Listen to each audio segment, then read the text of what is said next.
नमस्कार। आप सभी का दिन शुभ एवं मंगलमय हो। मैं हूं डॉक्टर नीतू स्वरूप, आयुर्वेदिक एवं पंचकर्म न्यूरोथेरेपी विशेषज्ञ, स्वरूप आयुर्वेदिक क्लिनिक एवं पंचकर्म न्यूरोथेरेपी सेंटर बरेली के यूट्यूब चैनल में आप सभी का हार्दिक स्वागत है। आज हम आपसे बात करने जा रहे हैं एक ऐसे टॉपिक के ऊपर जो आजकल बहुत कॉमन है, यानी कि आजकल सभी लोग जो है वो कफ्स यानी कि खांसी से और कोल्ड यानी कि जुकाम से परेशान हो रहे हैं। हर घर में इसके मरीज़ हमें कहीं ना कहीं देखने के लिए मिल ज़रूर जा रहे हैं। और अगर आप जो है वो अपनी खांसी के लिए कफ सिरप का इस्तेमाल नहीं करना चाहते हैं या फिर जुकाम के लिए आप सिट्रीजिन या किसी एलोपैथिक मेडिसिन का इस्तेमाल नहीं करना चाह रहे हैं, आप दवा खाने से थोड़ा परहेज कर रहे हैं या आप उनके साइड इफ़ेक्ट के बारे में जानते हैं और उनसे परेशान हैं, तो ये वीडियो आपके लिए है। ध्यान से इस पूरे वीडियो को देखिए और हो सकता है कि इससे बहुत सारे लोगों की मदद हो जाए। एक्चुअल में क्या है कि आजकल जब भी एक मौसम जाता है और दूसरा मौसम बदल के आने लगता है, उस वक्त बहुत सारे वायरल इन्फेक्शन हो जाते हैं या बहुत सारे इन्फेक्शन आते हैं और चले जाते हैं। आजकल भी जो है वो H3N2 का इन्फेक्शन बहुत ज़्यादा फैला हुआ है। वैसे तो नॉमिनली जो है वायरल इन्फेक्शन होता है, 3-4 दिन हमें परेशान करता है फिर चला जाता है, लेकिन H3N2 के साथ में ये है कि ये वायरल के रूप में आएगा और आपको कफ अपने इन्फेक्शन के जाने के बाद, बुखार जाने के बाद भी खांसी और जुकाम लंबे समय तक बना रहता है। और दूसरी चीज़ ये कि खांसी जुकाम भी ये ऐसा होता है कि इसके टिपिकल लक्षण होते हैं कि बहुत सारे खांसी के लिए कफ सिरप लेने के बाद भी, बहुत सारी दवाएं लेने के बाद भी इसमें आराम नहीं आता। एंड इवन अगर आप जुकाम के लिए बहुत सारी दवाओं का इस्तेमाल करते हैं, सब कुछ करते हैं, पर आपको इसमें आराम आ ही नहीं पाता। सबसे ज़्यादा परेशानी तो बच्चों के साथ में होती है, क्योंकि छोटे बच्चे खांसते खांसते या तो उनके पेट में दर्द होने लगता है या फिर उन्हें जो है वॉमिटिंग, वो उल्टी करने लग जाते हैं। अब ऐसे में माँ बाप परेशान हो जाते हैं कि उन्हें हम क्या दें क्या नहीं दें जिससे उन्हें आराम आ जाए। अब सबसे बड़ी दिक्कत ये है कि आप बच्चों को कफ सिरप भी बहुत ज़्यादा नहीं दे सकते, खुद भी नहीं ले सकते और बच्चों को भी नहीं दे सकते, क्योंकि कफ सिरप के अंदर बहुत सारी सिडेटिव मेडिसिन पड़ी रहती हैं जो कि माइंड को सप्रेस करती हैं। आप ऐसी कंडीशन में ज़्यादा से ज़्यादा कफ सिरप दे सकते हैं दिन में 2 से 3 बार, बट खांसी तो सारा दिन आती रहती है। अब बच्चे को पढ़ना भी है और भी काम करने हैं और आपको भी करने हैं, ऐसे में आप खांसी से आराम कैसे पाएँ?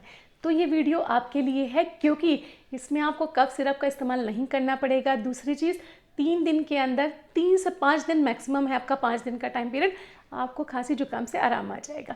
तो चलिए आइए इसी चीज़ के बारे में बात करते हैं कि किस चीज़ को फॉलो करके सिर्फ 3 स्टेप्स फॉलो करने हैं आपको। इन 3 स्टेप्स को फॉलो करके आप अपने इस खांसी जुकाम से जो है वो निजात पा सकते हैं, छुटकारा पा सकते हैं।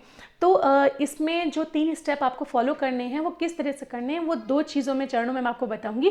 पहले तो ये पहला चरण ये होगा कि आपको ये दवा यानी कि जो रेमेडी है वो घर पर तैयार कैसे करनी है। दूसरी चीज़, दूसरे पार्ट में हम आपको इससे बात करेंगे इस बारे में कि आपको ये तैयार करने के बाद इसको किस तरीके से इस्तेमाल करना है, ये भी बहुत ज़्यादा इम्पॉर्टेंट है। तो दोनों चीज़ों को आप ध्यान से समझिएगा, सुनिएगा और उसके बाद ही इसको इस्तेमाल करिए और मुझे इसका फीडबैक ज़रूर बताइएगा कि आपको आराम हुआ कि नहीं। हो सकता है कि आपकी या आपके परिवारजनों की इससे कुछ मदद हो जाए।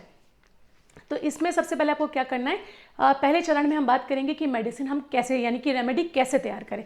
तो सब कुछ आपके घर में है, बस आपको इसका प्रपोर्शन ध्यान रखिएगा। मैं यहाँ पे एक प्रपोर्शन बता रही हूँ, आप इसको कम ज़्यादा कर सकते हैं, लेकिन इसका जो अनुपात यानी रेशियो रखिएगा वो इसी प्रकार से रखिएगा।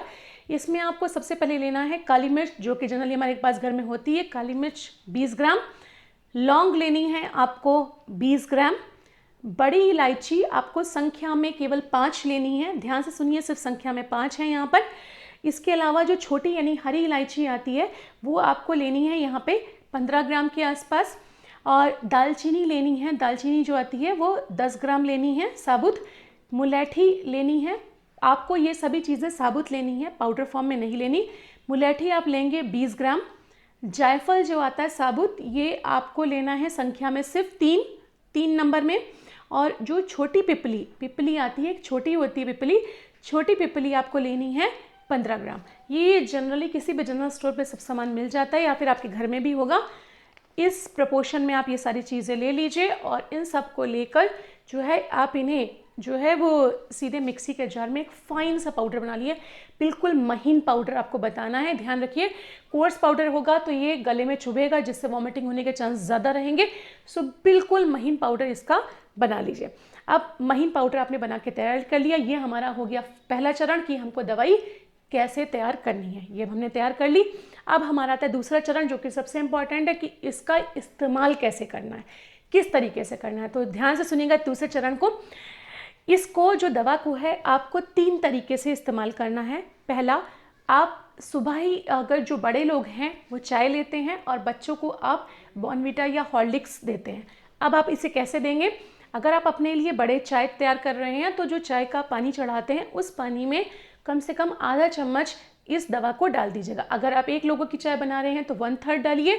अगर 2 लोगों के लिए बना रहे हैं तो आप ½ स्पून काफ़ी होगा। ये डाल के चाय पत्ती के साथ इसे उबालिए। फिर दूध चीनी आप जैसे डाल के चाय अपनी बनाते हैं वो बनाइए। हो सके तो इस दौरान में आप चीनी की जगह गुड़ की चाय का इस्तेमाल करिए, वो ज़्यादा बेटर आपके लिए फ़ायदेमंद रहेगी। तो ये आपने चाय के रूप में ले लिया। और अगर अब आपको ये बच्चों को देना है तो बच्चों को आप जो हॉर्लिक्स या बॉर्नवीटा देते हैं तो इस दौरान पे आप उसमें प्योर मिल्क नहीं देंगे, क्योंकि वो कफ बढ़ाता है, खांसी को बढ़ाएगा। तो आपको क्या करना है कि पहले जो आप उन्हें दूध देते हैं उस दूध देने के लिए आप 1 कप या आधा कप पानी ले लीजिए बर्तन में, और उसमें आप इसका 1/3, 1 बच्चे के लिए, 2 बच्चों के लिए आधा स्पून काफ़ी है, ये मेडिसिन डाल देंगे। साथ में 1 चम्मच बॉर्नवीटा डालना है आपको, या फिर हॉर्लिक्स जो भी आप इस्तेमाल करते हैं कॉम्प्लान, वो डाल के थोड़ा पानी को पकने दीजिए। देन आप उसमें मिल्क ऐड करके उसे पकाकर छान कर बच्चे को सुबह में इसे पीने के लिए दीजिए। ठीक है, ये तो हो गया पहला चरण। फिर दूसरी चीज़ में हम आएंगे, दूसरे स्टेप पे आप इस फाइन पाउडर को एक बॉक्स में ले लेंगे। कोशिश करिए प्लास्टिक का बॉक्स ना लेके कोई स्टील के बाउल या आप छोटी सी डिब्बी स्टील की रख लीजिए। इसे आप दिन भर कहीं भी कैरी कर सकते हैं। तो आपने ये डिब्बी ली, इसमें आपको लेना है 2 चम्मच शहद, 1 चम्मच इस दवा यानी रेमेडी का पाउडर। ध्यान से सुनिए, पाउडर सिर्फ 1 चम्मच होगा, शहद 2 चम्मच होगा। शहद का प्रपोर्शन इससे डबल रहेगा। इसका एक पेस्ट बना लीजिए। पेस्ट बना के उस स्टील के बाउल में रख लीजिए। नहीं है आपके पास स्टील का बाउल तो प्लास्टिक का यूज़ कर सकते हैं। स्टील के बाउल में रखकर उसमें 1 स्पून डाल दीजिए। अब आप इस डिब्बी को अपने संग हर जगह कैरी करिए। जैसे ही आपको खांसी आए वैसे ही आप इसका आधा चम्मच या 1/3 स्पून ले लीजिए। आपकी खांसी 10 मिनट में रुक जाएगी। दिन में जितनी बार आप चाहें, 7, 8, 9 जितनी बार भी चाहें आप इस पाउडर को ले सकते हैं। प्रत्येक बार खांसी आने पर 3 से 5 दिन के अंदर, 3 दिन के अंदर आपको खांसी में आराम आना शुरू हो जाएगा। 5 दिन के अंदर या 3 दिन के अंदर आपकी खांसी ज़्यादातर केसेस में बंद हो जाती। तो जैसे हम कफ सिरप का इस्तेमाल जो है वो कई बार नहीं कर सकते हैं भाई, आप 2 से 3 बार से ज़्यादा नहीं दे सकते, लेकिन इसे आप दिन में कई बार भी दे देंगे तो कोई दिक्कत नहीं आएगी। तो ये आपने इसको किया इस तरह से। अब तीसरा और आखिरी स्टेप जो आपको इसको फॉलो करना है वो ये कि रात में सोते समय आपको 1 कप पानी लेना है। 1 पर्सन के लिए 1 कप पानी, उसमें आपको 1/3 स्पून इस दवा का डालना है। साथ में 1/3 स्पून डालना है हल्दी पाउडर, या कच्ची हल्दी है तो वो डाल दीजिए। साथ में थोड़ा सा इलायची का पाउडर, क्योंकि हल्दी और इसके टेस्ट की वजह से जनरली ये पीना मुश्किल हो जाता है, तो इलायची पाउडर डालिए और फिर इसको थोड़ा पकने दीजिए। जब ये थोड़ा पक जाए तो इसमें जो है आप थोड़ी सी मिश्री के दाने डाल दीजिए।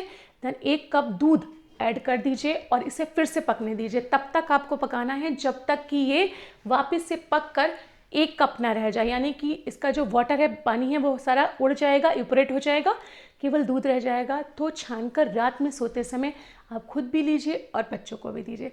सिर्फ 1 रेमेडी है, 1 उपाय, 1 मेडिसिन तैयार करनी है और उसे 3 तरह से इस्तेमाल करना है। कोई इतना मुश्किल भी नहीं। आप इसे 3 रूपों में इस्तेमाल करके बताइए और मुझे 3 दिन में बताइए कि आपको आराम हुआ या नहीं है।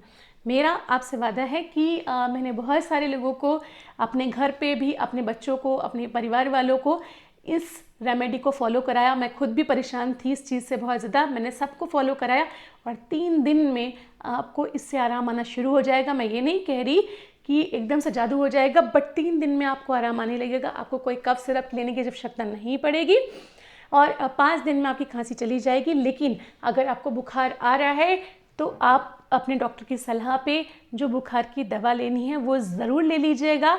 ऐसा ना हो कि आप बुखार के समय भी कोई दवा ना लें, तो बुखार की दवा ले लीजिए। अगर आपको कोई एंटीबायोटिक का कोर्स करना है तो वो भी आप कर सकते हैं। उसके बाद आप इस दवा को फॉलो करिए या उसके साथ साथ करिए और देखिए कि आराम आपको कितनी जल्दी आता है। एंड अगर आपको ये चीज़ फ़ायदा देती है या आपको ये वीडियो पसंद आता है तो प्लीज़ इसे लाइक करिए और ज़्यादा से ज़्यादा शेयर करिए, क्योंकि इस वक्त ये प्रॉब्लम बहुत कॉमन हुई है। हर घर में, हर जगह पे लोग परेशान हैं इस चीज़ से। कफ सिरप, ढेरों के ढेर कफ सिरप ले रहे हैं लेकिन फिर भी उन्हें आराम नहीं हो रहा। सबसे ज़्यादा माँ बाप परेशान होते हैं अपने छोटे छोटे बच्चों के लिए, क्योंकि उन्हें कफ सिरप नहीं दिए जा सकते ज़्यादा। तो वहाँ आपकी ये जो रेमेडी है बिल्कुल सेफ़ है और आराम बहुत फास्ट है। तो प्लीज़ इसे यूज़ करके देखिए, हो सकता है कि आपकी भी मदद हो जाए और आपकी परेशानी थोड़ी कम हो जाए। तो फिर मिलेंगे आपसे एक नए वीडियो के साथ में, एक नई विचार के साथ, एक नए टॉपिक पर चर्चा करते हुए। तो चलिए इसी के साथ मैं आपसे इजाज़त चाहती हूँ। नमस्कार।